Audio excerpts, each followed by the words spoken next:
message about that next Sunday, about the legal ground. Pag sinabi nating legal, anong ibig sabihin? Naaayon sa batas. So meron po tayong legal technician dito, si Greta, yan po yung nagtrabaho sa legal office. Kaya mag-ingat po kayo dyan, baka mademanda kayo niya. Legal ground, naaayon sa batas. Karapatan, naaayon sa batas. Legal rights, ang tawag. Or legal ground. So tingnan po natin sa Luke chapter 18. Luke 18. Kumuha po tayo ng isang napakahalagang prinsipyo sa Lucas 18. Okay, ito po ang sinasabi sa Lucas 18. And he spake a parable. Ano nga po ang ibig sabihin ng parable? Talinghaga sa Tagalog? Heavenly story.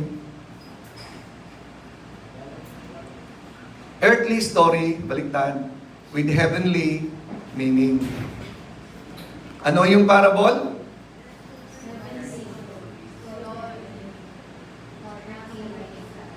With heavenly meaning. May spiritual na katuturan. Parable. Okay. It may be true or not, but it has a spiritual implication. So meron siyang sinabing parable. Ano po yung parable? Ito po yung patungkol sa kanyang gustong bigyan ng diin, that men ought always to pray and faint not. So ibig sabihin po noon, ang parable na ito, ang kanyang bibigyan ng diin, dapat tayo ay mananalangin. Dapat at kailangan, it's an urgent matter to be prayerful and not fainting. Ibig sabihin ng fainting, nagwi-withdraw, nangihinawa. Ang gusto po ng Panginoon ng panalangin ay laging maalab, mainit, nag-uumapoy. Kung ang inyo pong panalangin ay walang apoy, kalimutan nyo na po yan. Ilagay nyo na lang sa apoy. Okay? So ang panalangin po natin dapat ay maalab. May kasamang puso. Hindi lang nguso. So gusto ng Panginoon, ang panalangin natin ay maalam. Why? Because God is also, He is an emotional God. He is an emotional being God. Kaya dapat po pag may ginagawa tayo, kausap natin ng Panginoon, may kasamang damdamin. Gusto niyo ba may kausap kayo? Isip lang ang pinakikuusapan, walang halong damdamin.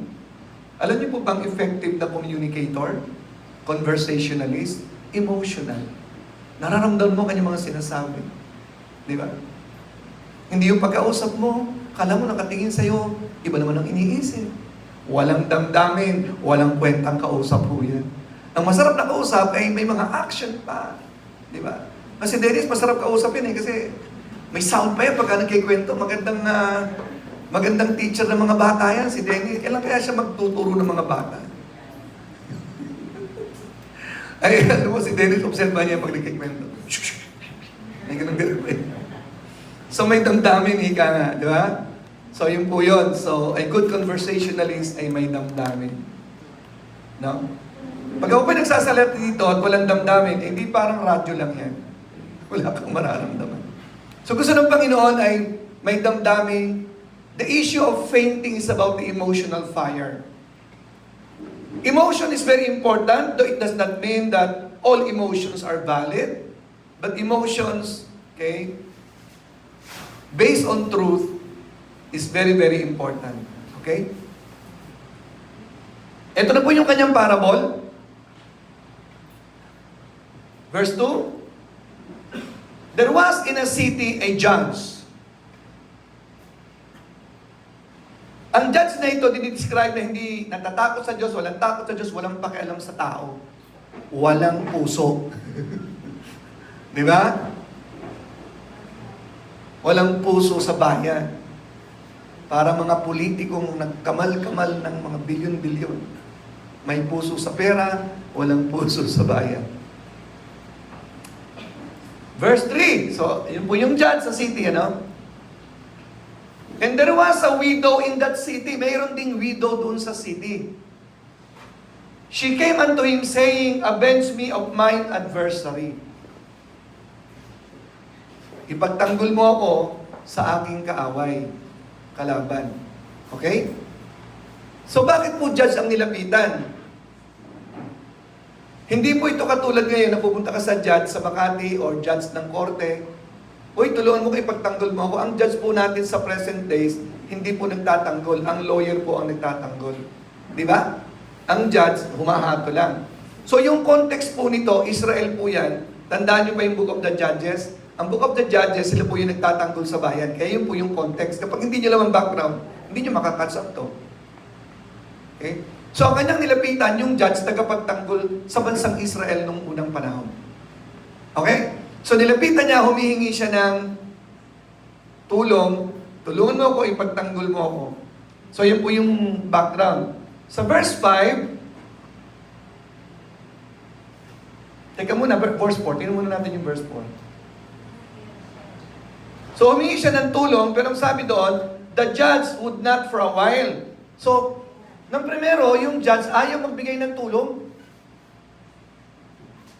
But afterward, sinabi niya sa kanyang sarili, kahit wala akong takot sa Diyos, at wala akong pakialam sa tao, sabi niya sa verse 5, because this widow provoked me, ibig sabihin ang widow na ito, hindi nagfe-faint, persistent, consistent.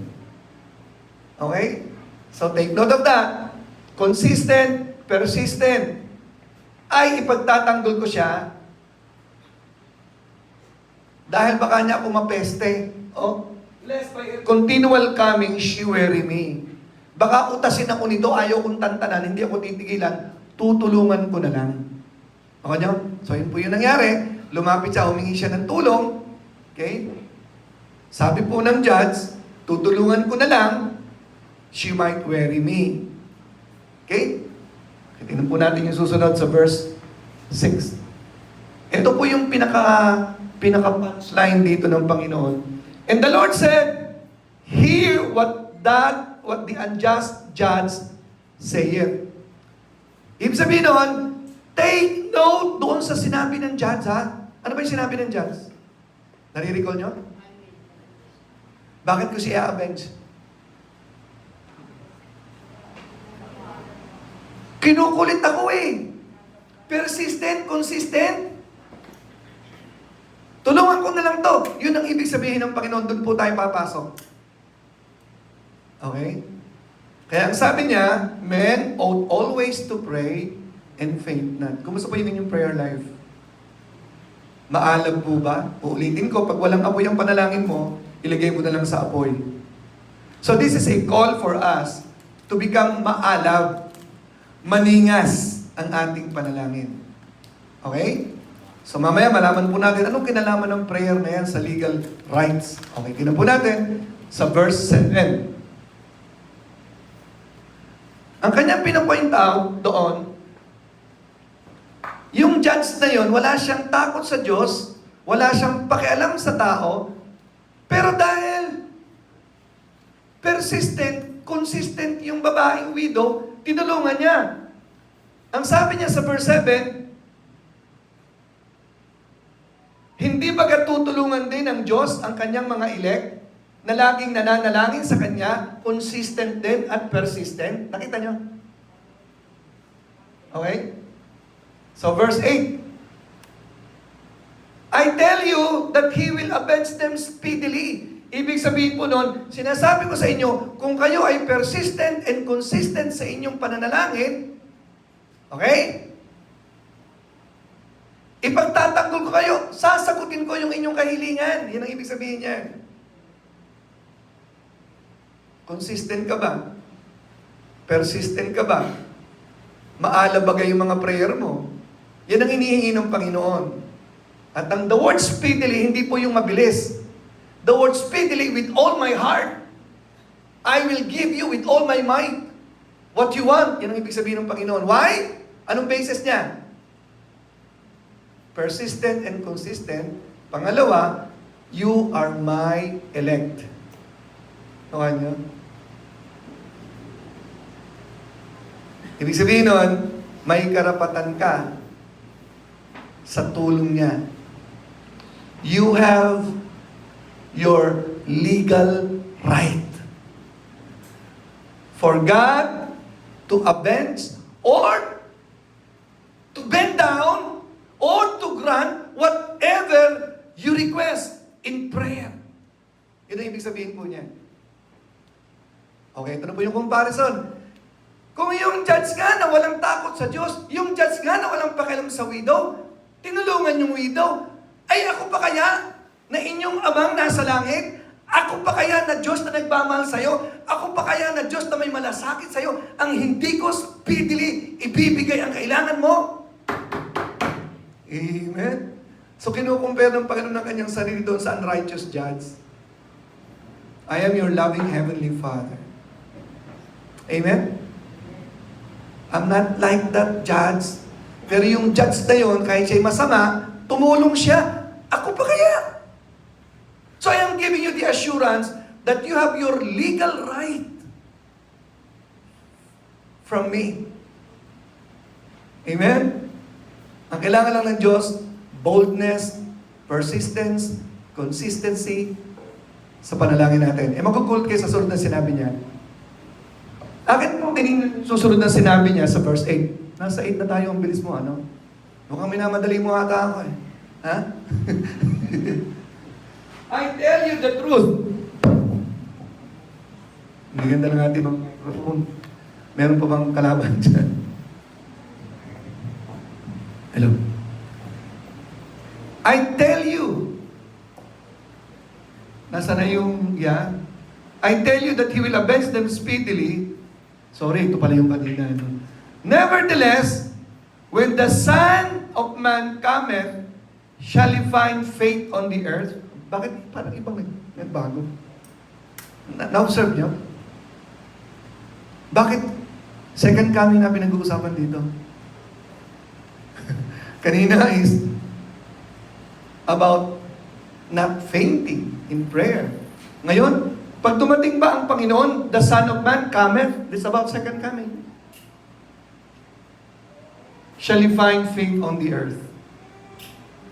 So nagtatanong ang Panginoon, sa kanyang bang pagbabalik, meron ba siyang masusumungang pananampalataya?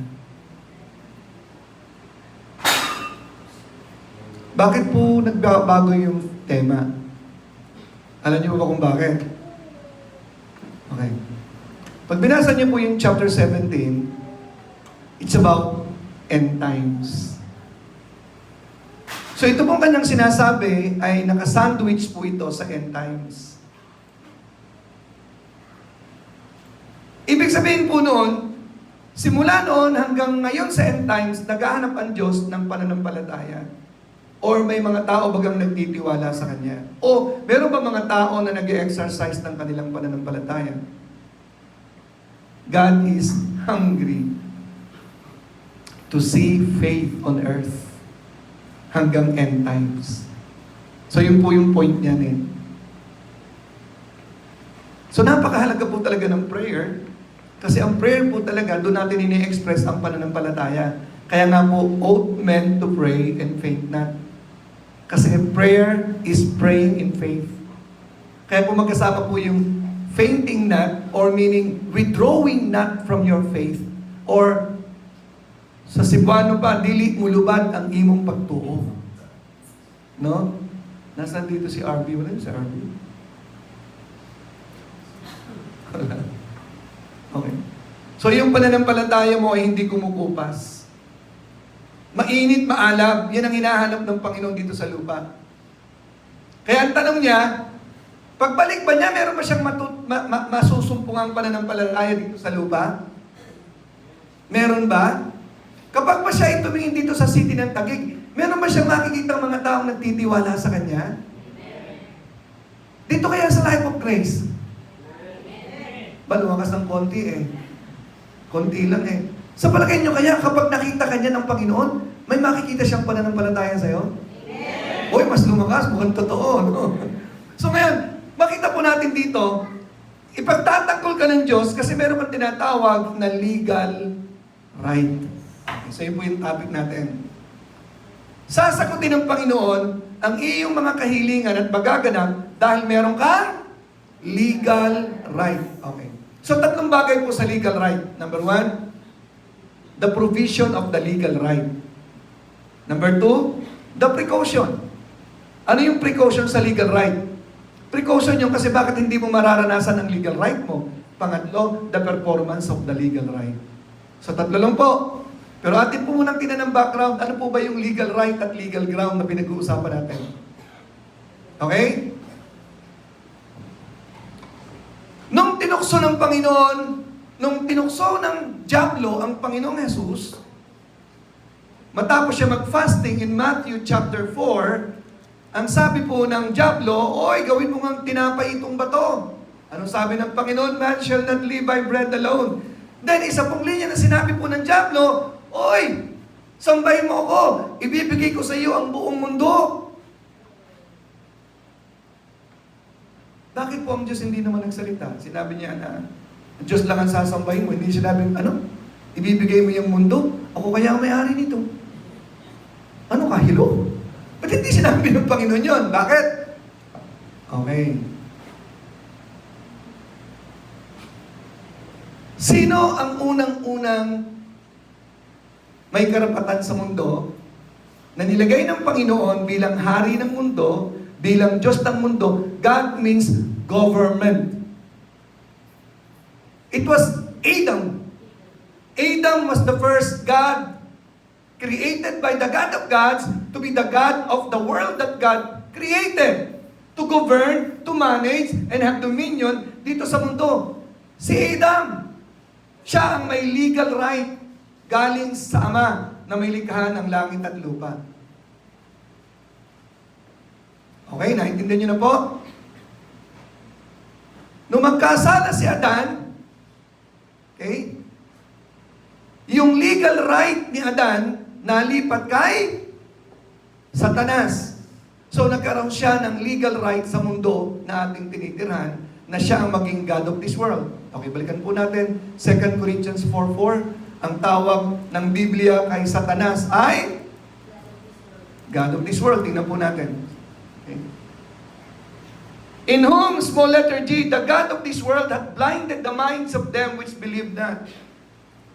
So yung mga hindi sumasampalataya at hindi naiintindihan ng paniniwala natin, huwag po kayo madi-disappoint. Hindi naman po kayo ang nagpapaliwanag talaga sa tao at may kapasidad na magpaliwanag sa tao na maniwala siya. Wala kang kakayanan na tanggalin ang blindness ng tao. Si Satanas, the God of this world, is blinding the minds of them na hindi naniniwala sa gospel. You know? Okay? So, ang tawag sa kanya ng Bible, God of this world, saan niya galing ang kanyang title na yan? That is a legal right niya. Yung kanyang title is legal, declared by the Bible to be the God of this world. Siya ang nagpapatakbo ng sanglibutan. Temporarily. Nakuha niyo na? So, hindi sinabi ng Panginoon, oy, ako'y may-ari ng mundo eh. Kasi meron siyang legal right eh. A legal right. Okay? May karapatan din si Satanas sa mundo ito. Dahil napabagsak niya ang mga unang ninuno natin. Naliwanag po ba? Okay ngayon. Balikan natin yung sinabi ng Panginoon na bakit hindi kita ipagtatanggol? Elect kita. Aking Cain. Okay. Nung si Kristo ay, tatanungin ko po ulit kayo, no? Natanong ko na po ito. Nung si Kristo ay nag-shed ng blood sa cross of Calvary, yun po ay ang kanyang paraan ng pagbabayad ng ating kasalanan. Okay? Naniniwala po ba kayo? Nagbayad siya ng kasalanan mo? Ha? Joe? Naniniwala ka? Tanong! Kanino siya nagbayad? Kanino siya nagbayad? Sa Diyos ba? Kay Satanas ba? o sa batas ba? Legal ang pinag-uusapan natin. Kanino siya nagbayad? Sino nagsasabi sa batas? Wala. Sino nagsasabi sa Diyos? Wala.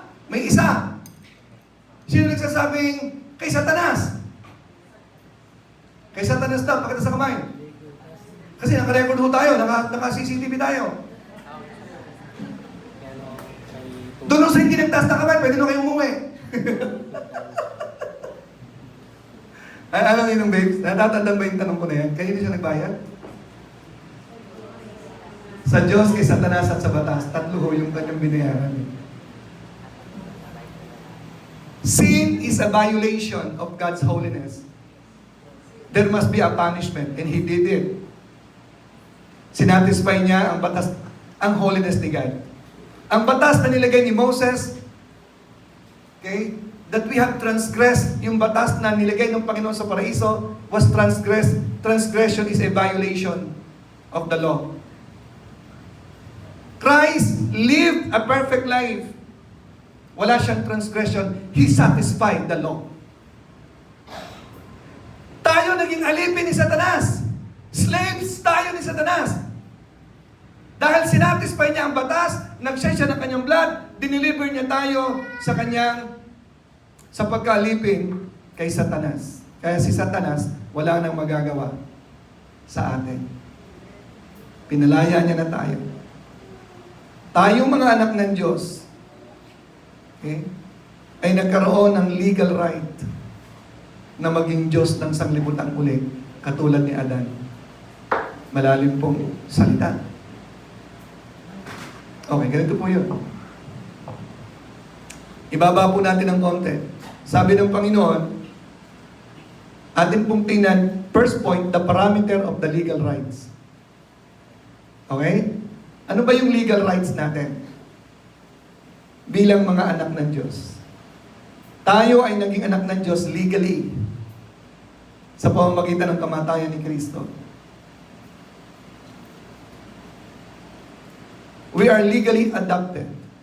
Ephesians 1:5. Ephesians 1:5. Having predestinated us unto the adoption of children by Jesus Christ. Tayo po ay legally adopted. Okay? Dahil tayo po ay napunta kay Satanas, tayo po ay kanyang binawi legally, kaya adoption ang tawag. Hindi po ibig sabihin, hindi niya tayo talaga kanya. Dati tayong kanya, niredeem niya lang tayo. Binalik tayo sa ating legal position as children of God. Okay? Okay, so, tingnan po natin sa Romans chapter 8, verse 15, 16, and 17.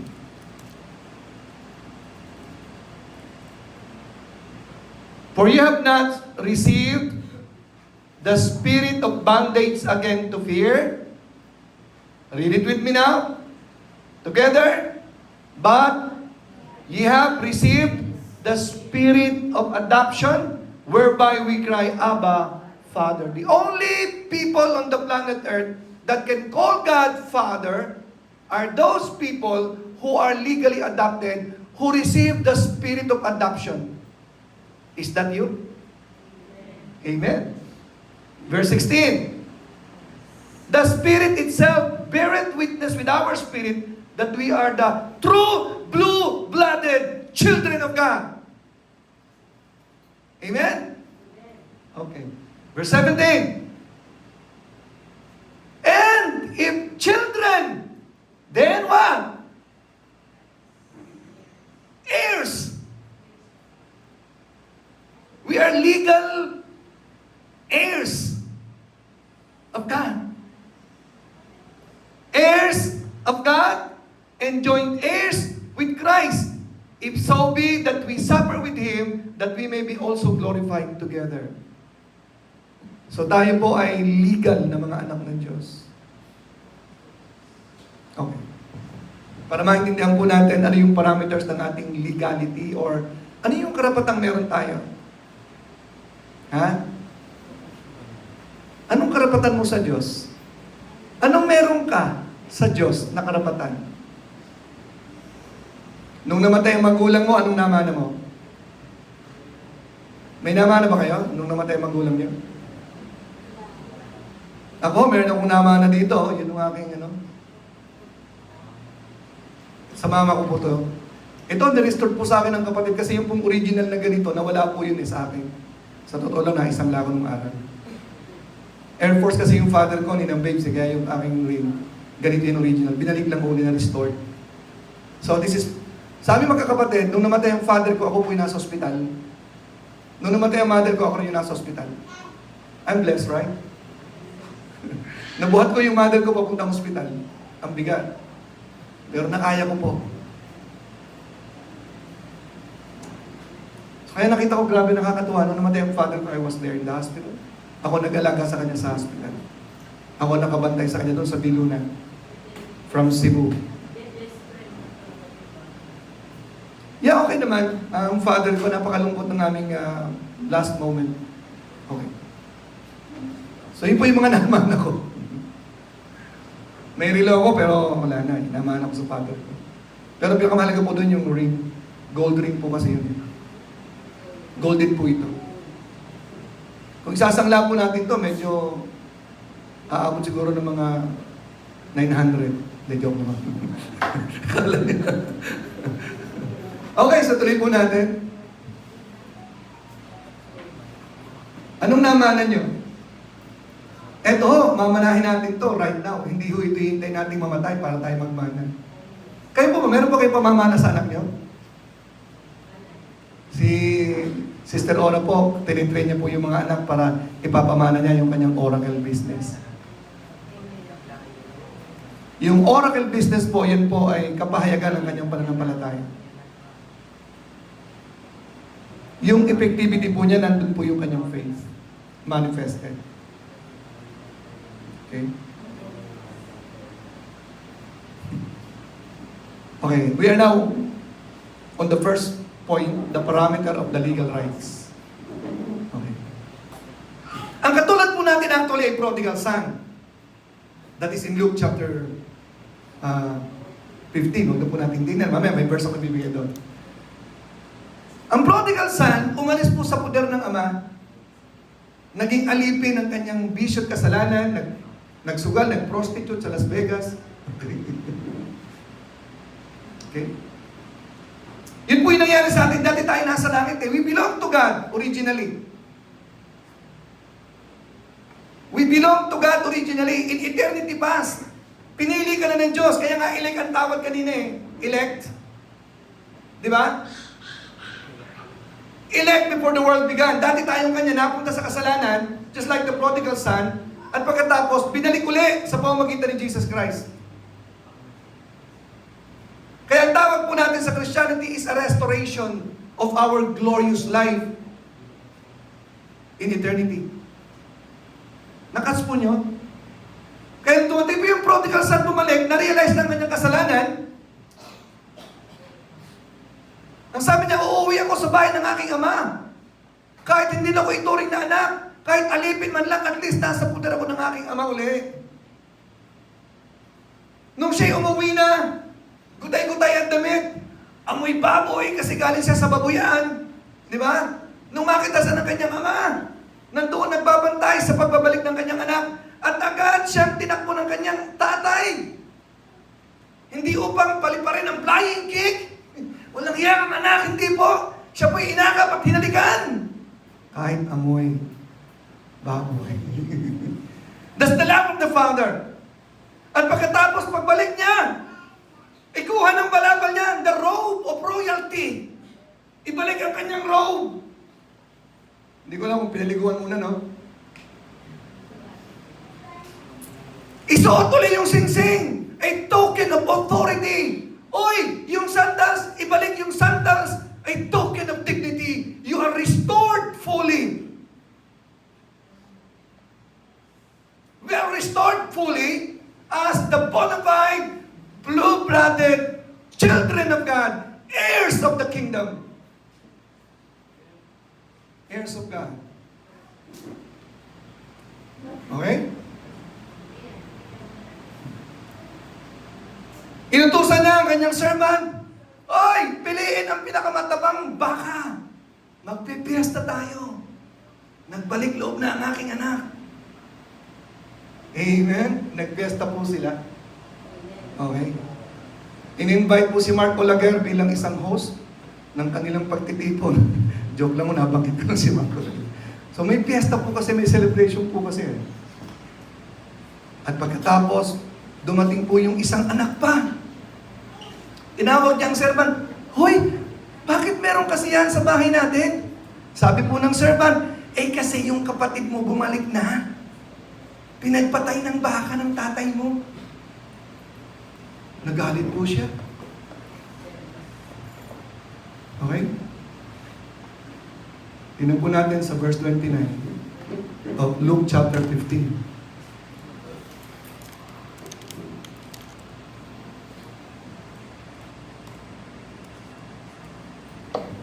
Ang sabi po niya sa tatay niya,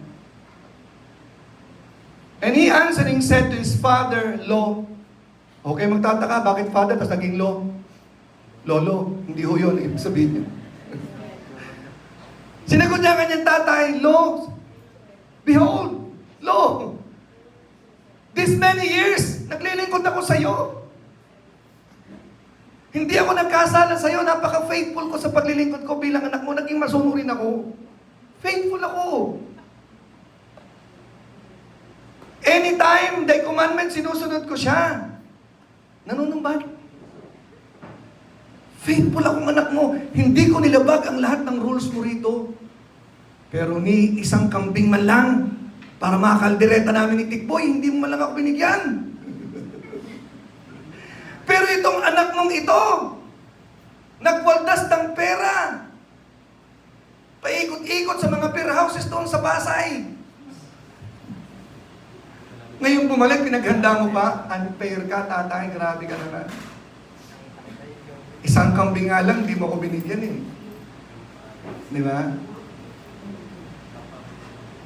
Anong sagot ng tatay? Tingnan po natin sa verse 30.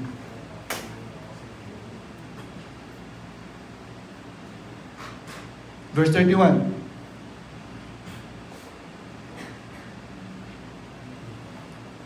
Basahin po natin. Yan po yung sagot ng Diyos sa atin.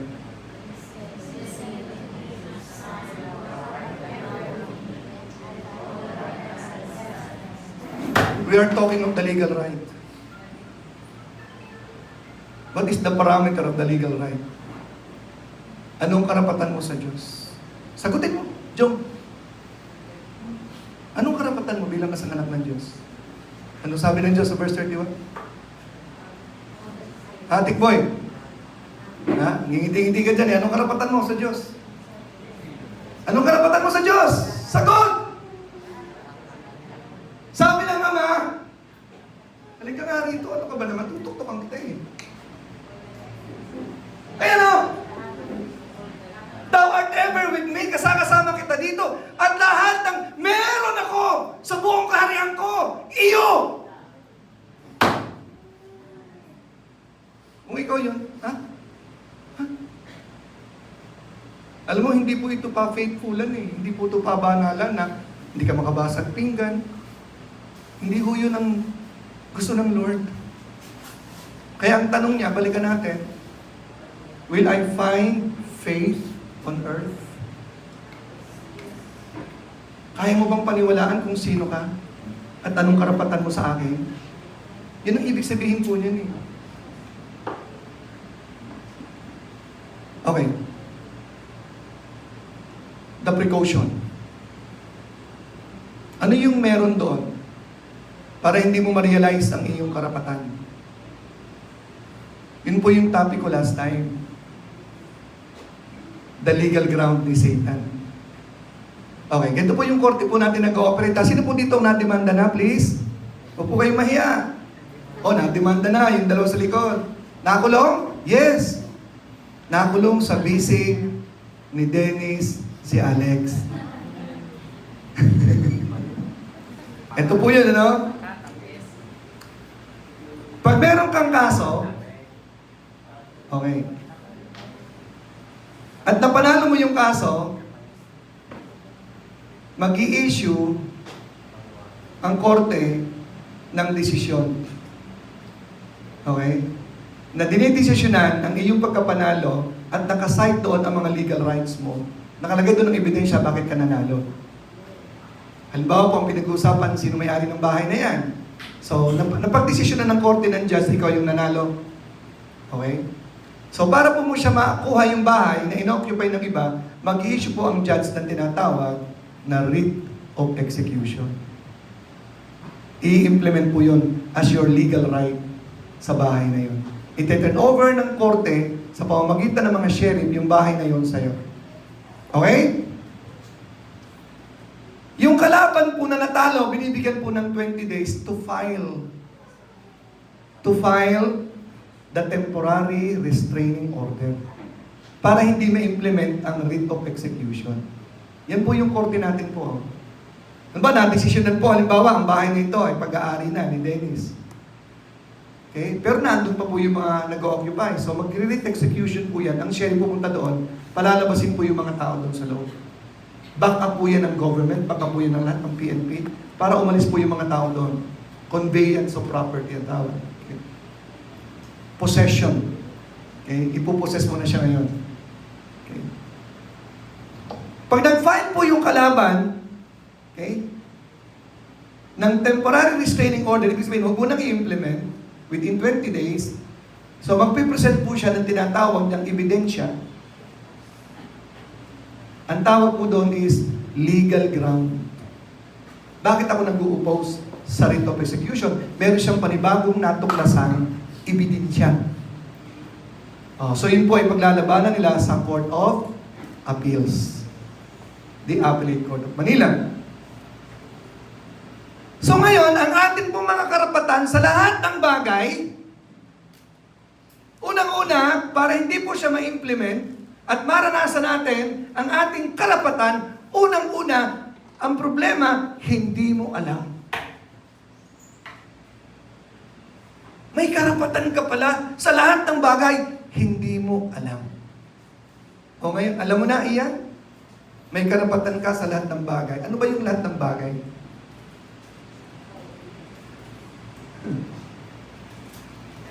Gusto niyo pong malaman kung ano yung lahat ng bagay? Okay.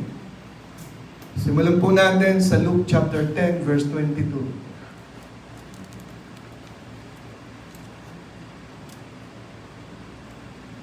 Ano po yung sabi kanina ng Ama? Lahat ng bagay. Inulit po yan. Ang karapatan ni Jesus at karapatan po natin ay iisa dahil si Jesus at tayo ay iisa. So ang sabi po ng Jesus, all things are delivered to me of my Father. All things, not only few things, not only half of the things, but all things have been delivered.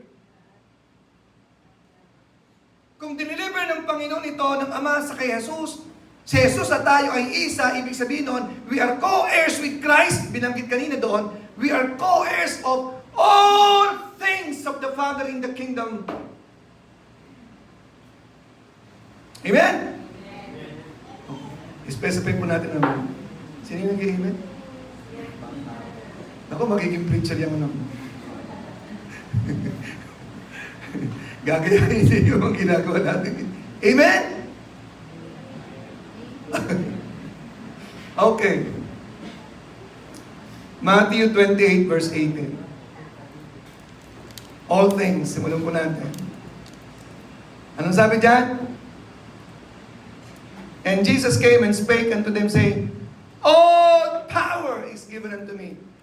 All the power of God is given unto me. And that power is available to every co-heir of Jesus Christ. Are you one? The precaution is the legal ground. Yung pong binanggit ko last time. Okay? Kasi dadako po ako sa third point. The precaution is, binanggit po natin yung 4 na letter U last time. Number 1, the legal ground of Satan is unforgiveness. Maliwanag na po ba sa puso nyo ngayon na wala na kayong kinikim-kim na masama ng loob? Nabanggit po kaninang umaga sa aming pong devotion, what you sow, you reap. Kung anong tinanim mo, yung nangaanihin mo. At sinabi po ng Corinthians, he who sows sparingly shall reap sparingly. He who sows abundantly shall reap abundantly. Huwag na huwag kayo magtatanim ng sama ng loob. Pag umani kayo, kumpul-kumpul yung maanihin nyo. Eh, ang sama ng loob, nagkikreate po yan ng sakit sa tao. Ano niyo po? So, maliwanag po ba mga kapatid, kausap ko po kayo, meron pa po kayong sama ng loob? Pag may naalala kayong tao. May sama ng loob ba kayo sa akin? Bahala ka sa buhay mo. O, sa mga biyanan, sino may sama ng loob? Patawarin na, patay na eh.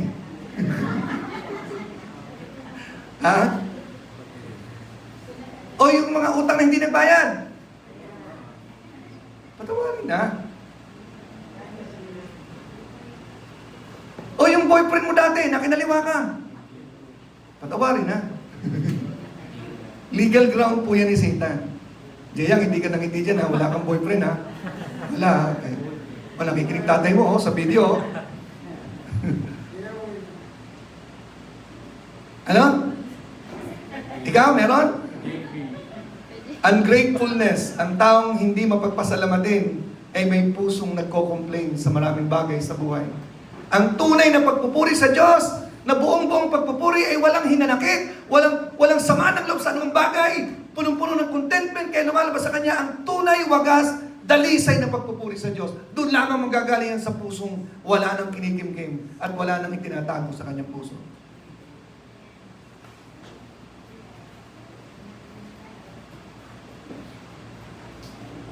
Unforgiveness, ungratefulness. Galit na galit ang Diyos sa pangatlo. Unproductivity, hindi nagbubunga. Alam niyo ba kung bakit ang Panginoon ay galit sa hindi nagbubunga? Kasi ang katumbas po niyan, kapag wala kang bunga, walang makitang kabanalan sa'yo, bunga po yung kabanalan bunga ng Espiritu, parang wala kang Kristo. Kaya dapat may bunga ka, yun ay proof ng iyong pagiging Kristiyano. Nagbabago ang buhay! Amen! And then lastly, the sin of unbelief. Kaya galit na galit ang Diyos sa unbelief. You know why? Balikan natin, anong sabi niya? When the Son cometh, will He find faith on earth? Hanggang sa huling sandali, babalik ang Panginoon. Will He find faith on earth? Or will God find faith here, right now, in our midst? Alam niyo po ba kung bakit? Yung legal right niyo, here I go, third point, the performance of the legal right. The implementation of the legal right. Paano may implement ang legal right? Number one, you are free from legal impediment or free from legal ground ni Satan. Wala siyang pwedeng isumbat sa'yo. Kaya si Satan, naghahanap talaga ng ipupula sa iyo yan. Di ba? Hindi ibig sabihin na perfect yung buhay mo. Wala kang itinatagong kasalanan sa puso mo. Pag may kasalanan ka, pagsisisihan mo yan, tatalikuran mo yan. Oo, magkakamali ka pa rin. Oo. Kaya ang buhay Kristiyano, huwag niyong papayagan. Si Satan kasi walking around. Naghahanap, pinapantayan tayo. Ang dami niyang CCTV, ang dami niyang demonyong nakakalat. At pag nakakita ng kasalanan sa'yo, oy! Sa court of heaven, meron doong court na pinupuntan si Satan, ipinipresent niya po yung tinatawag na legal ground against you para hindi ma-implement ang legal right mo. Kaya ganoon pa rin yung maraming Kristiyano, hindi umaasenso, hindi umuunlad. Naka-stockpile ang mga legal ground. Maraming unforgiveness, unproductivity, maraming violation sa mga legal na mga patakaran ng Panginoon, kaya hindi ma-implement ng sheriff ang writ of execution. Amen? So mga kapatid, malapit ang dumating ang Panginoon. Maging maalam po tayo sa ating mga pananampalataya, sa ating mga pananalangin, at masumpungan ng Diyos na tayo ay nananampalataya at nabubuhay sa pananampalataya. Here I go. The performance of the legal right. Paano ko mararanasan ang aking mga karapatan? Ano po ba yung karapatan yan? Tingnan po natin ulit. Wow, napakaganda ng mga verses na to, pero nalulungkot ako, hindi nyo na-memorize. Ephesians 1:3. Yan po yung legal right mo yung binanggit ko na kanina. Di ba?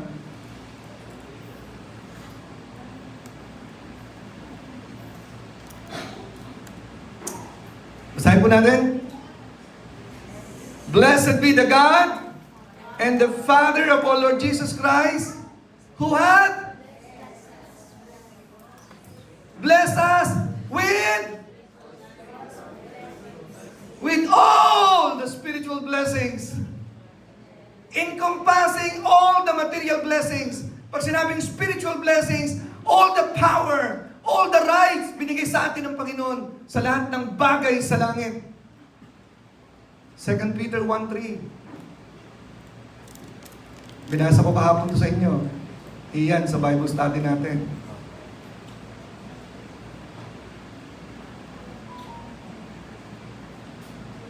Ano bang sinasabi sa 2 Peter 1:3? According as His divine power hath given unto us all things na naman that pertain unto life and godliness. Okay. Lahat ng bagay sa Diyos, atin. Exempted po ba ang pera? Sino nagsasabing exempted ang pera? Is puro spiritual lang tayo, walang pera ang pinag-uusapan dito. Pagkata sa kamay. Kasama pa dito ang kayamanan? Mahina eh, parang hindi kayo naniniwala eh. Iyan, ano yung sinabi ng Panginoon napaka-importante? Natiro ko kahapon? Ito yung susi ng lahat para ma-implement ang legal rights.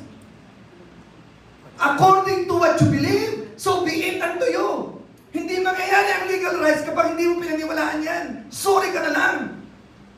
Hindi ka pala naniniwala kasama ang pera eh. Eh di puwera ka.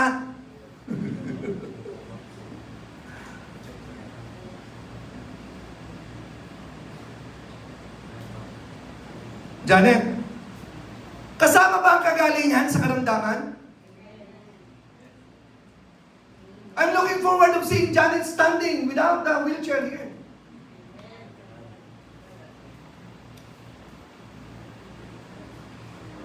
I'm looking forward to seeing every one of you coming here with your own car and sports car. Amen. Hindi ba yung kasama? Hindi ka naniniwala, hindi ka magkakaroon. Bumili ka na lang sa Shell kapag may promo, yung maliliit na lang. Ulitin ko, hindi po ako nagpo-promote ng prosperity gospel. At lalo hindi ako nagpo-promote ng poverty gospel kasi inconsistent na pinagpala na ng Diyos ang lahat ng bagay, hindi lamang kambing ang karapatan mo, may karapatan ka rin sa fatted calf. Amen! Ang liit ng utak ng pangalawang anak eh. Actually, panganay yun eh. Ang kanyang utak, hindi mo man lang ako naipagkatay kahit kambing man lang. Makatikim man lang ang sinampalawang kambing. siya pala yung nagdi-design ng mga bagay na yun sa kanyang karen. Hindi niya alam na meron pala siyang karapatan. Alam niyo yung karapatan niya? Ang problema kasi, Pastor, palagay ko, kasi mahirap lang talaga kami. Palagay ko, ito lang talaga yung karapatan namin na mabuhay sa mundo nito. Mahirap lang kasi kami. Alam niyo po ba yung karapatan natin pag hindi natin i-implement? Sa batas po natin, meron pong 5 years prescription period. Kapag hindi po na-implement yung karapatan nyo, mapoporfeit po yun. Tapos pareho ka another 5 years pa rin para i-revive mo yung rate of execution. Pag umabot ang 10 years, wala na ang time doon, latches of time, wala ka ng karapatan, hindi mo na marirevive ang karapatan mo. Pero purihin ng Panginoon, lagi tayo may karapatan. Huwag lang tayo maging ignorante at dapat lang tayo magtiwala para ating angkinin at ating ipamuhay ang ating karapatan. Amen? Kagalingan, kasaganaan, hindi kalooban ng Diyos ang buhay ng Kristiyano ay dukha. Oo, dumadaan tayo sa pagkadukha, paminsan-minsan. May tinuturo ang Diyos. Pero ang kalooban ng Panginoon bilang representative ng langit dito sa lupa, ang kanyang mga anak ay hindi kawawa. Ang kanyang mga anak ay nilirespeto ng lipunan dahil meron silang marangal at masaganang buhay. At kapag mayroong lumalapit na namatayan sa kapitbahay, nakapag-aabot tayo dahil marangal tayo. Amen? So nakita po natin mga kapatid ang legal rights natin, lahat ng bagay. Alam nyo, gustong-gusto ng Diyos na maranasan natin ang lahat ng bagay sa ating buhay. Ang problema lang, balikan natin ang tanong, when the Son cometh, will He find faith? here on earth. Okay, ano po ba yung sabihin ng faith, mga kapatid? To realize the performance of the legal rights is only by faith. Kaya ang Panginoon naghahanap ng faith para ma-realize mo ang iyong legal rights. Okay, pag sinabi po natin pananampalataya, marami pong taong hindi marunong manampalataya. Akala niyo po ba? Marunong po ba kayo manampalataya? Ang pananampalataya po ay capacity to trust God. Capacity to believe sa mga bagay na sinasabi ng Biblia. Capacity to implement what the Bible is saying. Kaya sinabi po ng Joshua 1:8, meditate day and night, because meditation is where you exercise your faith. Meditate day and night that thou mayest observe to do and to realize all the things that God has promised us. Yun po yung ibig sabihin noon, okay? Ang nakakalungkot, hindi po nagme-meditate ang tao. Hindi po nila ine-express ang kanilang pananampalataya. Pagising sa umaga, nagdi-declare ka dapat ng mga paniniwala mo para sa karapatan mo. Ginagawa niyo po ba yan? And you will not faint. You will be fiery, you will be fervent in what you believe. You will be consistent, constant, and fervent in our faith in believing about our rights for whatever God has for us. We are not beggars of the kingdom of God. We have the legal right and access and rights for everything and all things of the Father of what He has. May karapatan ba tayo sa kanyang ginto? May karapatan ba tayo sa kanyang kapangyarihan? Hanggang saan? Alam niyo po ba naglilimit? Kaya sinabi niyang will you find faith on earth? Yung pananampalataya mo lang ang naglilimit dyan eh. Hanggang saan ang kaya mong paniwalaan tungkol sa Diyos? Hanggang doon ka lang. Kaya build up your faith. Okay. Finally, ito na po yung point natin, finally. Okay? Which I will be having it continued again on the last Sunday. Galatians 2:20 po mga kapatid. Ito yung pinaka-final na gusto kong dugtungan. Okay, we are not to live in unbelief. We are to live by faith para magkaroon ng kaganapan. God is very much eager na i-unleash niya yung kanyang mga bagay, na mga dakilang bagay na pinamana na sa atin, na maranasan ng kanyang mga anak. Pero ang pinag-uusapan, are you ready? Do you have the faith to experience your legal rights? Amen? Ang sabi po dito ni Paul, I am crucified with Christ, yet nevertheless I live, yet not I. Tignan niyo po ha, but Christ liveth in me, and the life which I now live in the flesh, I live by the faith. I live by the faith. Okay. Living by faith is living the life of Christ here on earth through your life. Again, living by faith is living Christ through your life. So we must live the life of Christ. And when we say living Christ here on earth, is we are living His power, we are living His abundance and prosperity, we are living His victory, we are living His holiness, we are living His humility, because living by faith is living your legal right, who you are and what you have in Christ. Legal right. Living is breathing, walking, eating, seeing, feeling. We are to feel the power. We are to feel what Christ has for us. We are living it in everyday's life. Living Christ is living your victory every day. Ayaw ng Diyos na mabuhay kang talunan. Naalala ko po ng Opo Elementary. Nakipag-away po ako sa labas, bandang paggabi na po yun. Ako po'y napasubo kasi ang nilibanan ko ay 5 magkakapatid.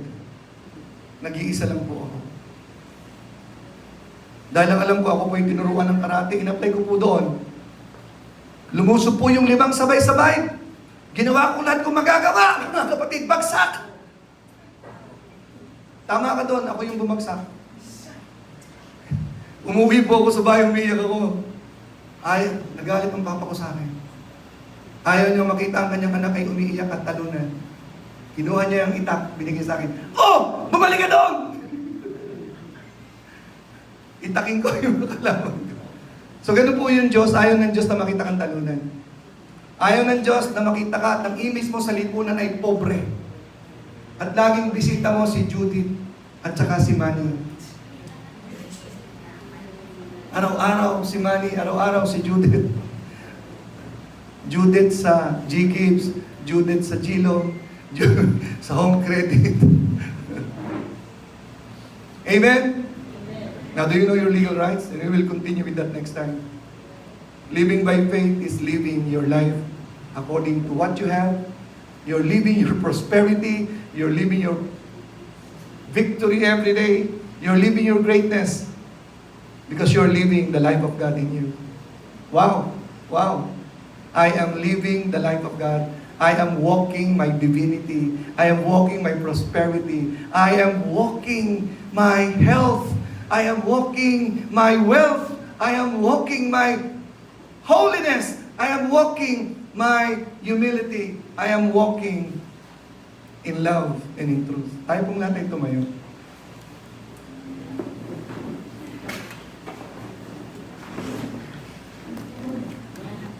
Wow! Amazing! Isasagot po natin yan sa next Sunday, yung parameters na yan. Ating pong himay-himayin sa sunod na Sunday po yan. Amen?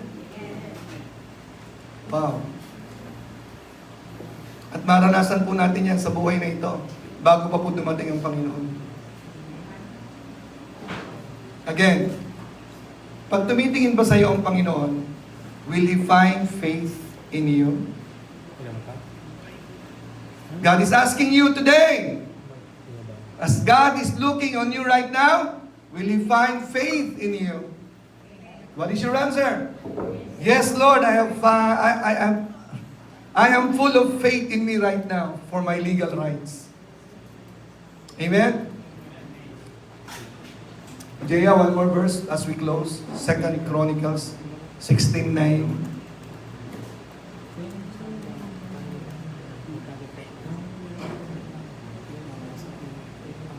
Basahin po natin in closing. For the eyes of the Lord run to and fro throughout the whole earth to show Himself strong in the behalf of them whose heart is perfect toward Him. Ang mata ng Diyos ay pag-alagala sa buong sanglibutan. Naghahanap ng taong may pananampalataya, taong nagpapakatuwid sa kanyang harapan upang ipakita niya ang kanyang kapangyarihan sa mata mo at iparanas sa iyong harapan ang kanyang kabutihan. Are you that person? Can you say, Lord, count me in? I'm one. Amen. Amen. Tayo po'y manalangin. Oh, mahal na Panginoon, nagpapasalamat kami. We are your own elect. Sabi po ng Bible.